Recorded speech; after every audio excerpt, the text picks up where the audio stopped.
The following is a Kingfisher Media production.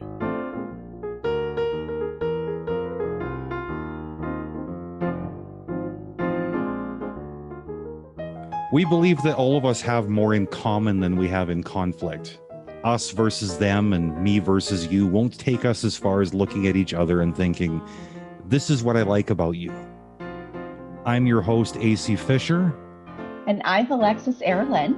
Today's guest is Prateek Mehra. Prateek is mostly known for his podcast called the Habitually Spiritual podcast. Prateek, welcome to the show. Thank you so much, Alexis and AC Fisher.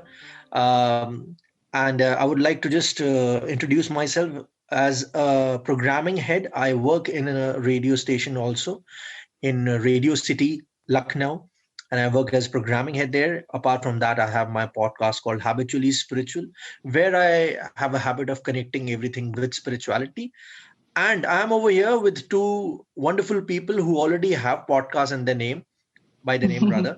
And I'm sure this is going to be a good conversation. Yeah, we're excited. So you said that you're working in programming. Yeah. Okay, so that raises a question for me that I just want to immediately jump into some heavy duty conversation with you. Definitely. Please go ahead. That sounds like it can be a very frustrating profession. How do you deal with the frustration? I think this is the best question somebody's ever asked me, that it is a frustrating one. Because more or less, when you have to manage on-air talents, the people, the RJs, it becomes a little frustrating sometimes how to manage them, how to tell them that this is what you have to do. And sometimes you have to ask them to work a little extra. Nobody wants to work extra in the same package, in the same thing, in the same salary rather. But, I have been a jock myself. I was an RJ for almost 13 years, or let's say from 2007 to 2016. So for so many years, I always felt if somebody could just come up to me and speak to me politely, and ask me to do it, I think that can be done. It's sad how rarely that happens, though. Yeah, that's what I said. It is frustrating because what happens is when you lack time and you want others to perform, and then you ask them to do it, and the other person says, no, not now, I already have some other engagements, how can you ask me to do it right now? It's not possible. And sometimes the biggest problem comes when you have a morning show lined up and your morning jock is not well, and you have to do this in the entire night, and most of the people are not picking up your phone, but you somehow try to convince them, see, you're the only last hope I have. So please do it. It sounds a lot like parenting. Absolutely. I wanted to use that word again, that it's more like a parenting thing, and it's more like, giving them some kind of greed also, that don't worry, I'll take care of you in the next appraisals. I'll take care of you. Companies and organizations give you some star of the month and, some share of the month, something of that sort. So you have to give them that kind of dealing also, Yeah. But again, I would always add on to this that I always feel that if someone comes to you and quite politely that person just says, explaining the entire problem and then asking for help, I'm sure most of the people will definitely do it. Yeah. So how do you personally deal with that frustration when it looks like all hope is gone?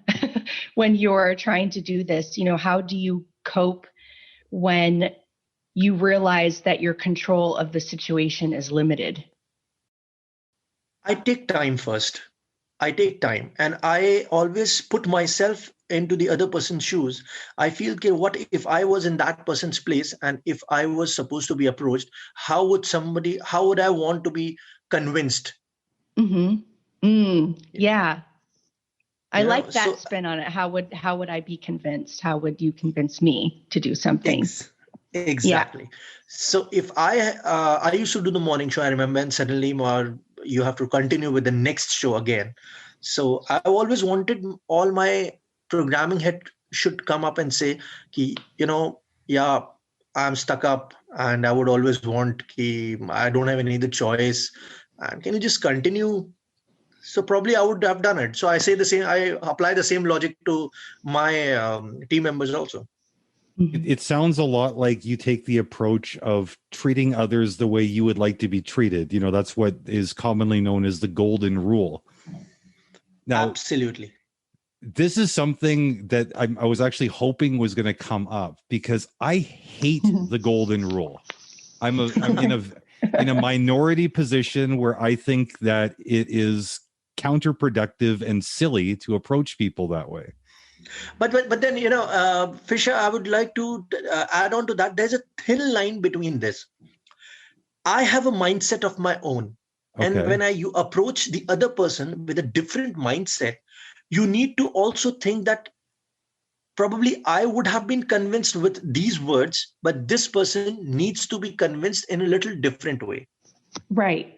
Okay, I like that you clarified that, because my problem with the golden rule has always been that maybe somebody wants to be treated differently than what I would like. It sounds like you've taken the responsibility upon yourself, as I try to do, to learn enough about the other person to treat them in a way that works for them, rather than projecting my values, my needs onto them. It's a mix and match for both. See, one, I told you I have been a jock myself, so I know that polite thing, that convincing approach should be there, which would definitely convince any creative person, any artist. But at the same time, when I know that the other person will be convinced only when I tell him that, okay, don't worry, I'll give you the star of the month, I'll nominate you for that. So that is something which might work. Okay. So I have a question for you. Like, what motivates you? You like this job, obviously, to a degree. It can be frustrating. But what motivates you to keep going? What inspires you to keep pushing the limits in order to grow and expand in your work? The first one is always the salary, That's a good one. Yeah. And the second one is, I think there comes the spiritual angle. When you manage people, I always wanted to manage people, because I always felt that, when you manage people, you learn more, you grow more, you evolve more as a human. It's not easy to convince anyone for anything. It's not easy to convince, or let's say ask, get the best work out from any person. And that too from a creative person who's already, a creative person will always be more emotional. Right. A creative person will always, react quickly. Yes. You're talking about the two of us here right now. You got that. That's a bullseye. Yeah. So a creative person will always react in such a way. So it's always, you will always evolve yourself as a human being. You will always grow yourself, and the other person will also understand. It's not easy to manage creative people. So I feel that this is the most important thing.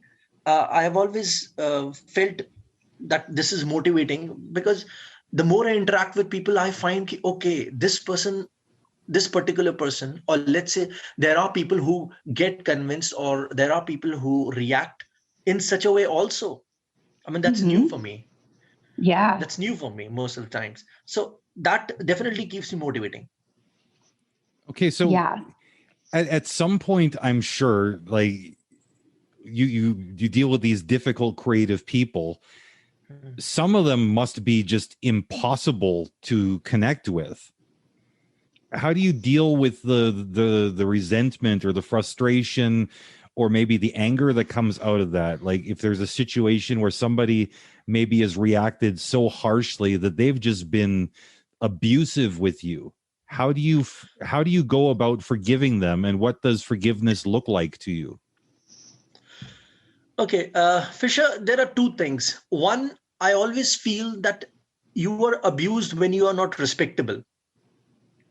And you are not respectable because of two reasons. There might be two reasons. One, I feel that you are not working yourself.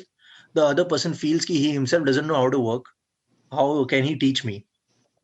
Fine. Hmm. And the other thing is that you are not that supportive as a person, as a senior, as a leader. So you need to focus on that thing, that your team members should always feel that this person will always support me. This person will always stand by my side as a leader.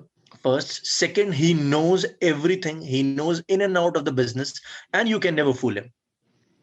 Right.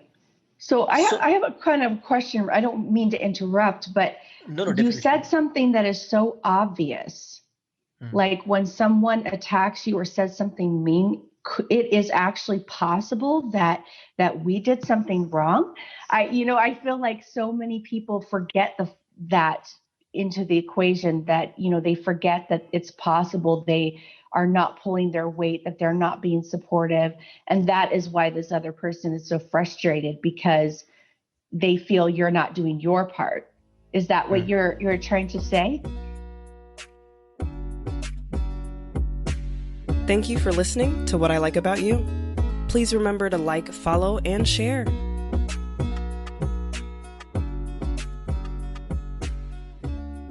They feel you're not doing your part. Is that what Hmm. you're trying to say? Yeah, I'm trying to say somewhere the same thing, but at the same time, I would always also add on to this that you cannot keep everyone happy. Mm-hmm. So once you know that probably this person is feeling bad right now, as a leader, which the world knows, you need to give that person that amount of space, that amount of support, or let's say that amount of mental, emotional support, that I am there. Sometimes anybody can make mistakes, if at all you have committed a mistake. Mm-hmm. So I know one of the challenges that can come up for many people is trying to balance either personal or spiritual philosophies against real world concerns and challenges. Like, I know that you're a deeply spiritual person, Mhm. and for lack of a better term, I think you pride yourself on observing the connectedness between people and respecting karma and whatnot. But at the same time, when you're in a professional capacity, you have people to answer to as well. You may not always have the luxury of being patient or understanding or even kind, maybe. Do you find that the demands that are on you as a professional are at any time at odds with your spiritual outlook? I think it's a collective thing. When you look at someone, and there are many things. One is, when you look at someone, when you know that person, you're working with somebody, so you obviously have a lot of, already a lot of notions about that person, that this person is of this kind, and he is coming from this kind of a background, and he or she will definitely respond or react to this. Then you also look at the needs of that person, that this person needs this kind of support, this kind of mental emotional support. So that's one part of the story. But at the same time, it's a collective thing, because people evolve. Like last time, Fisher, if you remember, we were talking. Yeah. Today we are talking, and by tomorrow I might be evolved. I might have learned something similarly. So this happens with everyone. This happens with my colleagues also. They will definitely learn something. They will definitely evolve in their way. You need to keep focusing on that also, and that is a collective thing. Mm-hmm.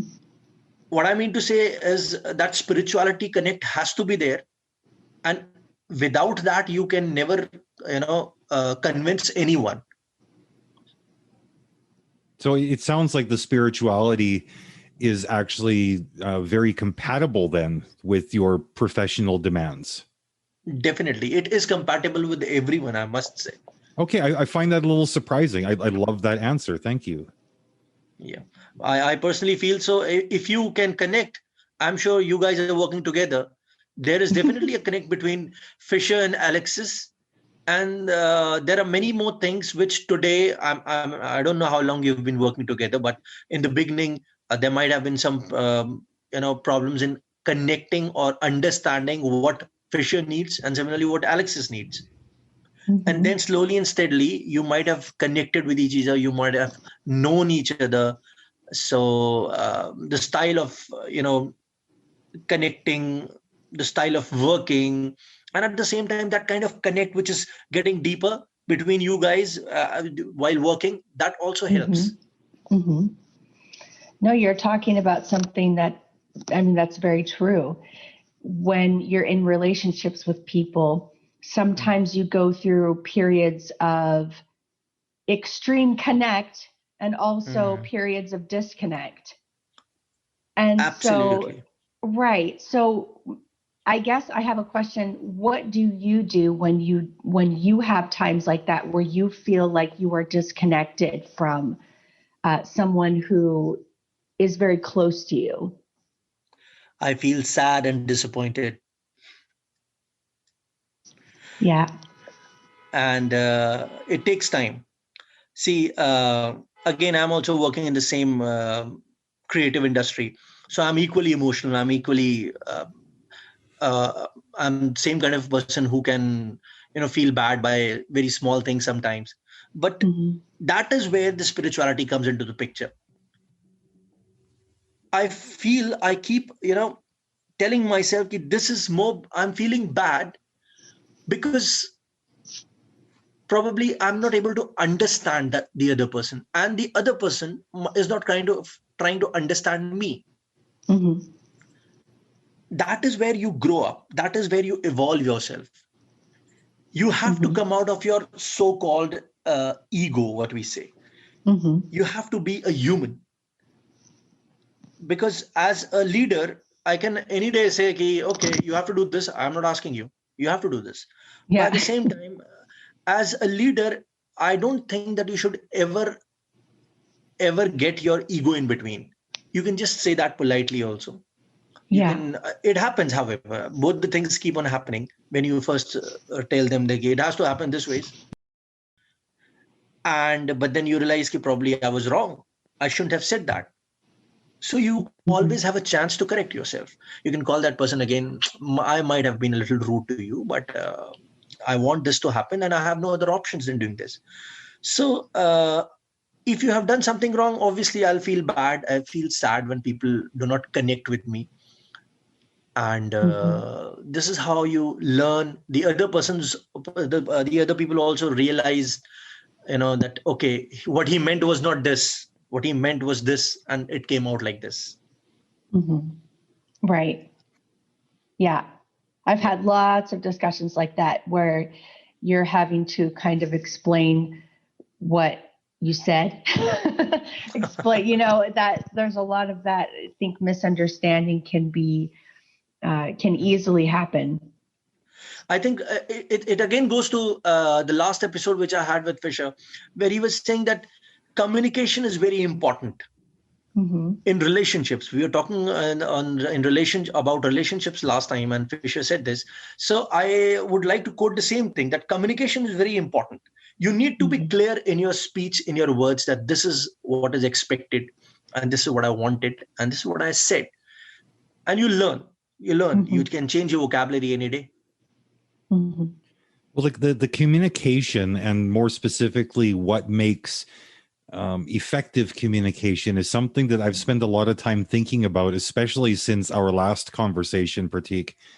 Yeah. And I don't know if I've got things figured out correctly or not, but I'll tell you what I have come up with so far, and maybe both of you will have thoughts on it. I've come to the belief that healthy communication relies primarily on three factors. One is the substance of our words, like what we are saying. The second is how we are saying it, like what type of delivery are we employing. But the third factor, which I think is the most complicated one, is how are our words being received. You are listening to What I Like About You. Please remember to like, follow, and share.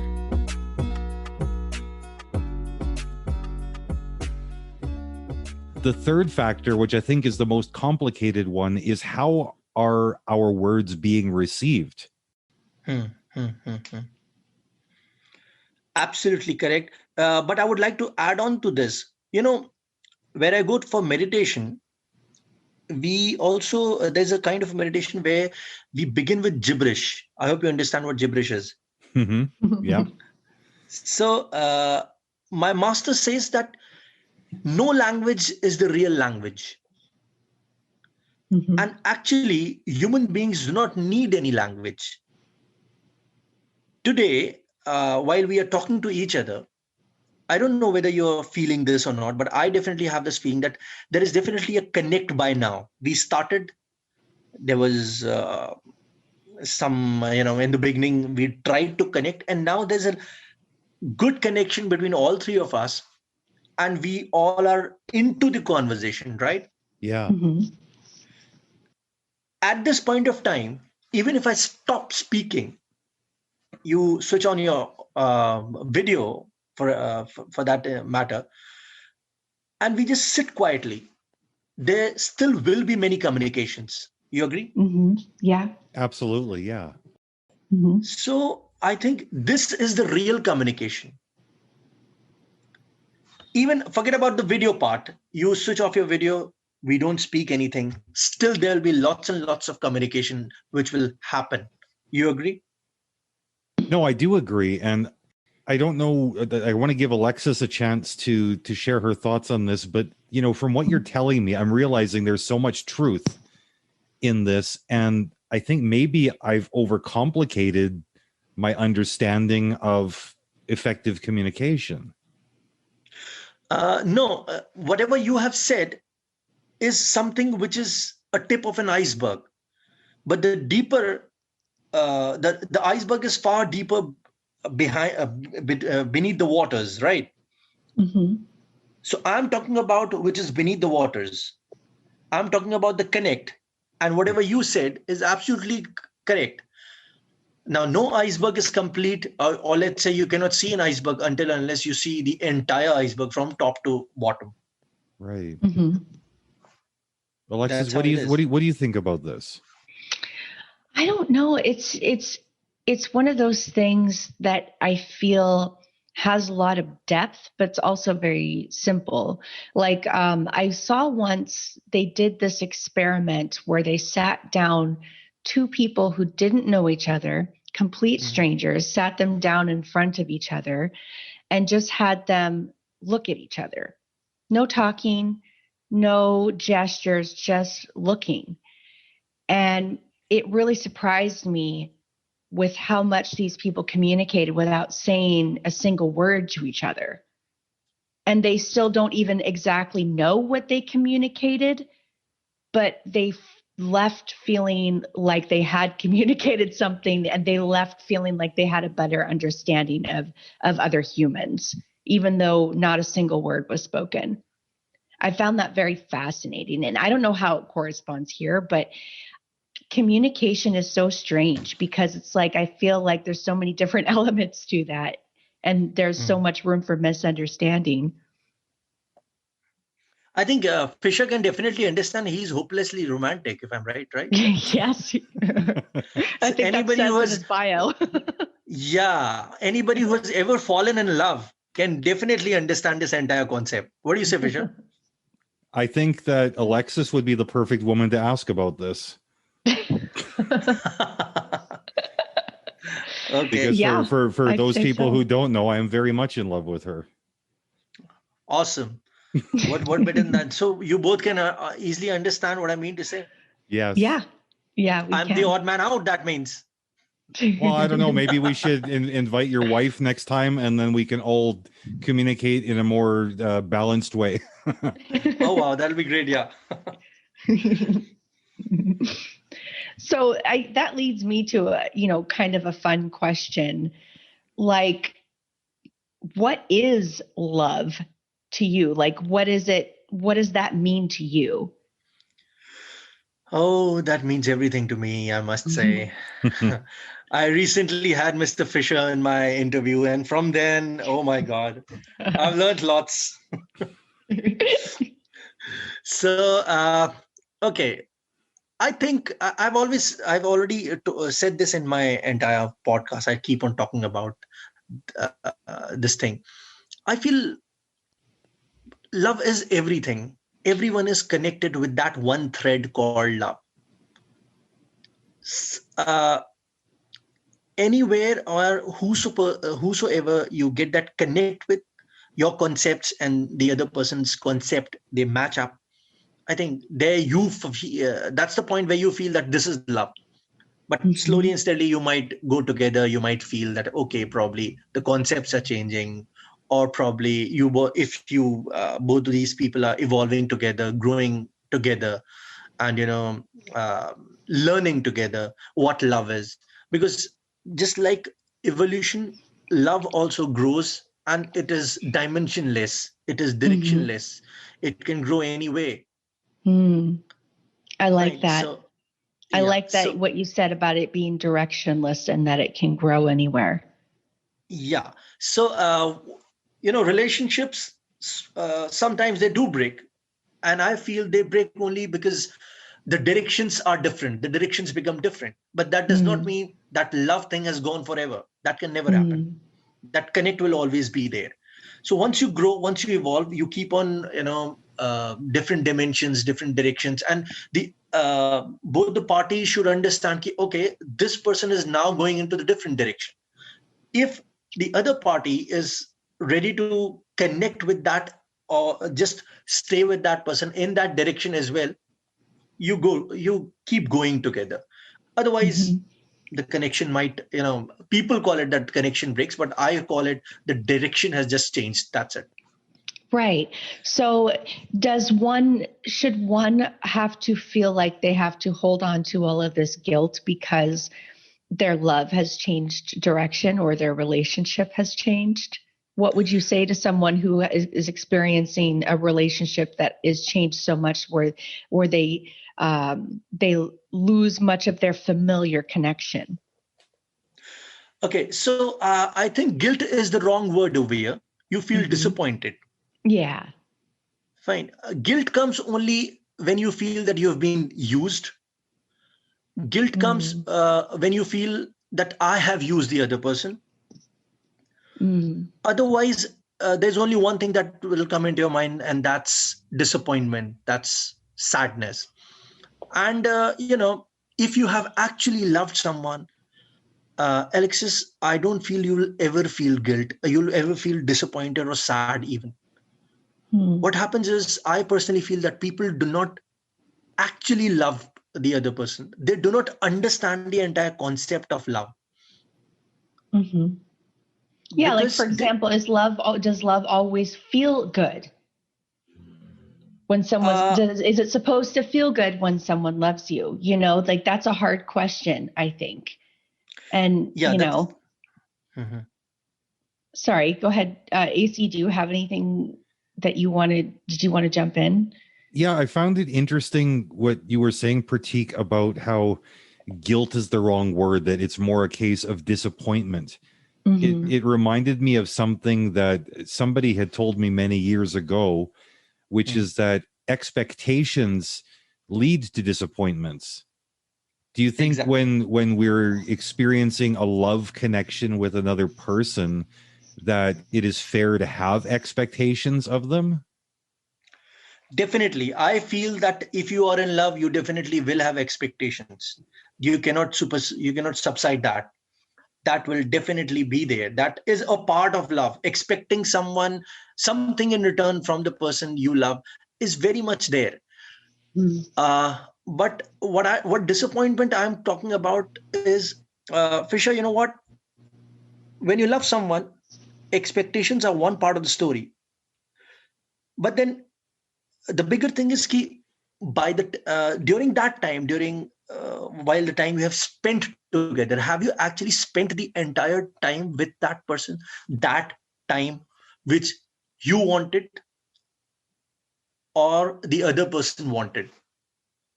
Expectations, let's put it into the frame of expectations. Have you fulfilled your expectations first and the other person's expectations also? If you have, you will never feel disappointed or let's say guilt. Wow. At this point in our conversation with Prateek, we had already covered so much territory and gained some valuable insights. Next time, we continue chatting with him about everyday topics from his unique perspective.